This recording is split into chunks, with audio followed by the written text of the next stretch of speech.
This is Lisa from Mobile Tech Review, and this is the Google Pixel 8 Pro. Once again, just like last year, there's a regular model and a Pro model. Pro model here, 6.7-inch display. Currently, the brightest display, I guess, in the world. Peak brightness of 2400 nits, 1600 nits with HDR for watching HDR videos, right? Finally, a new CPU, the Google Tensor G3. We'll talk more about that. Updated cameras as well. A flat display, yay that. We're going to look at it now. So the Pixel 8 Pro is available in 3 colors. A very pretty color called Bay, which is really blue, which we didn't get, alas. We got the most boring one, black. And there's also Porcelain, which we've seen from Google before, which is kind of a warm white, I guess, tan you would call it. The backs are frosted now. Alas, it doesn't make it less slippery. There's frosted glass. It can be grippy. There's frosted glass. It can be just as slippery as any other glass.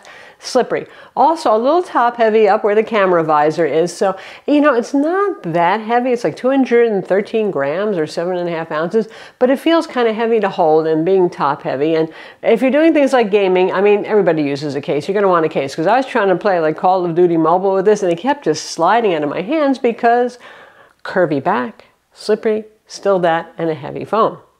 What's the difference between the 8 and the 8 Pro? The 8 Pro gets a telephoto lens. The regular 8 does not have that.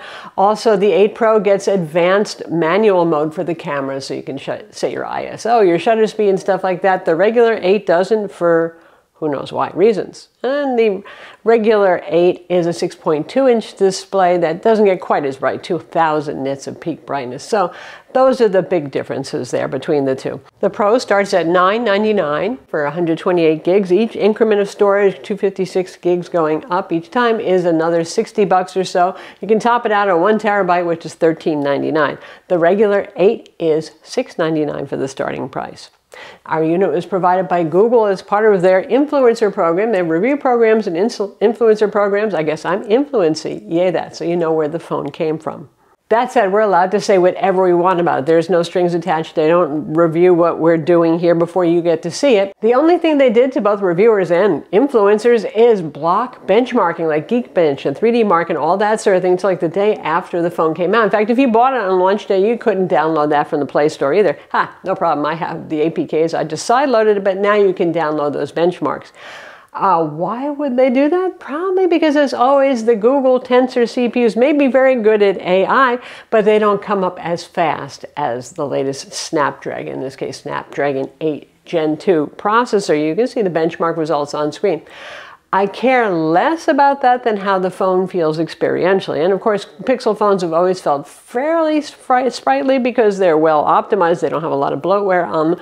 It feels fine. It plays Genshin Impact fine. It plays Call of Duty mobile fine. It does anything that you want. And certainly, obviously, it's up to all the AI stuff, which is a big deal for Google, because not only just AI features for the camera, for which they've added more, but you've got the phone tree navigated for me feature, and all that sort of thing. And other little things that have nothing to do with AI also, like VPN by Google One, which is nice to have a free VPN included.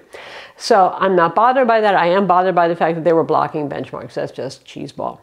You get 12 gigs of RAM, which is good stuff. Low power DDR5X RAM. And like I said, storage, you know the deal.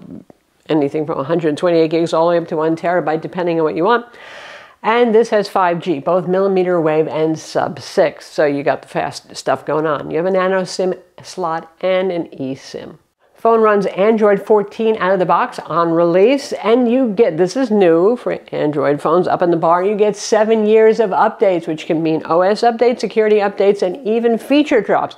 I'm sure that some of the feature drops and stuff like that will taper off, you know, when you hit like year 4, year 5, because some of them are going to require hardware this phone doesn't have. We will wait and we will see, but that's nice to know. I think that's probably longer than most people keep their phones. We will find out, won't we? You have a USB-C 3.2 port on the bottom. You have Qi wireless charging, and we have fast wireless charging that has gotten a bit faster. Last year was a little less impressive. Now it's 30 watts for the Pro and 27 watts for the not Pro 8 model. So, good that. I know what you're wondering about battery life and heat, though, with the Tensor CPU, which is still a 4 nanometer Samsung manufactured processor. Not a huge architectural change yet. Next time around, yes, it should be.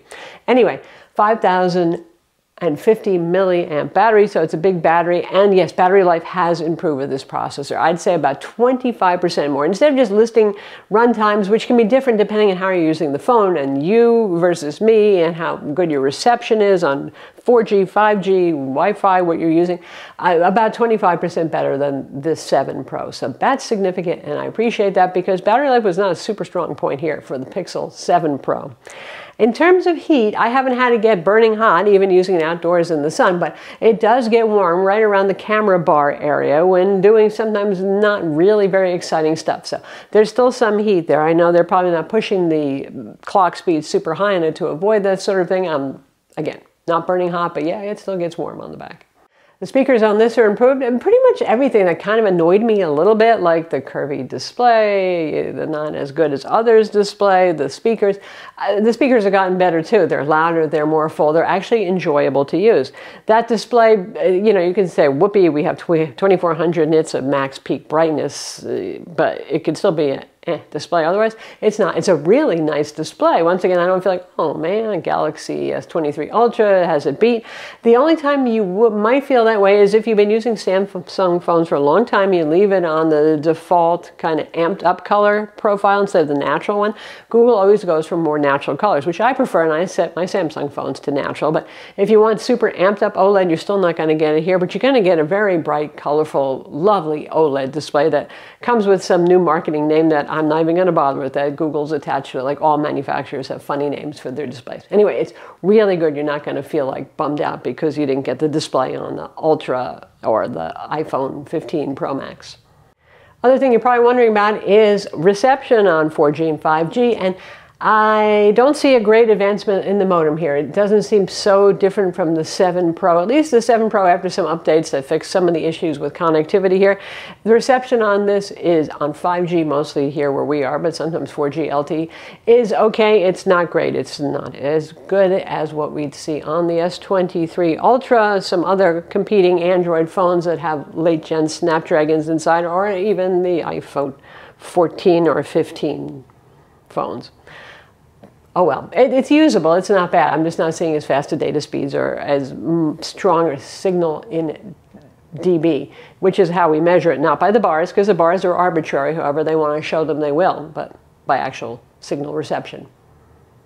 So lastly, there's the cameras. More software updates here, some hardware tweaks, 50 megapixel main camera fast lens, 48 megapixel ultra wide angle that also handles macro and does a pretty good job on macro, and a 48 megapixel telephoto lens. All of these support 4K video, including the 10.5 megapixel front camera, and it's good stuff. As always, I really like Pixel cameras. I even like the camera on the Pixel Fold. It's certainly among folding phones, it's the best cameras I've seen, but they do photography well. It's naturalistic. If you're used to using DSLR, you know, real standalone cameras, it comes closer to that kind of feeling. And then there's some latitude to raise the shadows and stuff like that. It's nice that you have manual mode if you want, and you can shoot in higher resolution if you want as well. But I don't know that manual mode is really the biggest selling point, other than camera enthusiasts always like it when they have that there.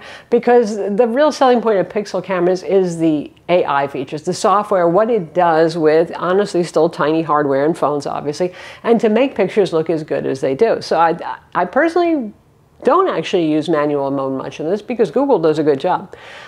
They don't amp up the colors a whole lot, which is probably nice if you find like Samsung phones tend to overamp the colors. They don't oversharpen foliage like iPhones tend to do, though iPhones are getting better at that, so you don't have a million leaves competing for your attention when you're looking at a landscape photo. Well done. Shadows are a little dark on this. Maybe going for a little bit of that Leica Crush the Blacks kind of look there. You can raise the shadows if you want with any number of software, including what Google has. And of course they have things like their Magic Eraser as always, and anything that a photo bomber or something in the photo you don't like, and now you can actually move things around inside the photo. So the software is also really well done and fun. I mean, you also get into that whole problem where you can't trust any picture you see anymore because everything is so easily and readily manipulated. And this phone certainly enables that, doesn't it? So that's the Google Pixel 8 Pro, as ever, with the camera bar going on here. A little merging of the lenses to clean it up a little bit, but one of the best camera phones on the market. And Again, all the little things I nitpicked about on the 7 Pro have mostly been addressed here. Better speakers, better display, flat display, all those sorts of things. IP68, faster wired charging. They're doing a very good job here. So if you like the Pixel experience and you like the Pixel cameras, for example, it's easy to say, yeah, go for this one. I'm Lisa from Mobile Tech Review. Be sure to subscribe to our YouTube channel for more cool tech videos, and thumbs up if you like this vid.